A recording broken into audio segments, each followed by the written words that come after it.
అపర్ణ కావ్యకి నగలు ఇస్తూ ఉంటుంది. కావ్య ఆ నగలు తీసుకుంటుంది.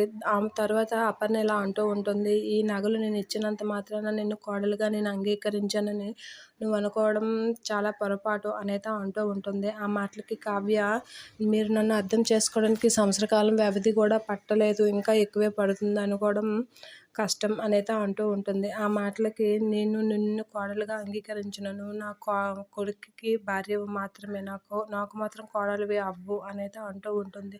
నా ఆడపడుచు తిట్టిందని, నా తోటికోడలు అంటుందని దెప్పిపడడానికి నేను నీకు ఈ నగలు ఇవ్వడం లేదు. నా పెద్దరికం నిలుపుకోవడానికి నేను నీకు ఈ నగలు ఇస్తున్నాను. నువ్వు తీసుకొని వేసుకోవాల్సిందే. వేసుకోను అని కావ్య అంటూ ఉంటుంది. వేసుకోవాల్సిందే అని ఖచ్చితంగా అంటూ ఉంటుంది అపర్ణ. ఇది నా బాధ్యతకు సంబంధించిన విషయం. నీకు నచ్చినట్లు చేయడానికి జరగదు.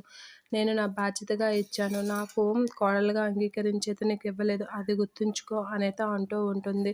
మీరు నన్ను కోడలుగా అంగీకరించినప్పుడు నేను ఈ నగలు ఏ ముహూర్తాన వేసుకోవాలనుకుంటున్నారో నేను వేసుకోను అని కావ్య కళాఖండిగా చెప్పేస్తూ ఉంటుంది. ఆ మాటలకి, నువ్వు వేసుకోకపోతే అందరూ నన్ను డెప్పిపోవడానికి నువ్వు చూస్తున్నావా?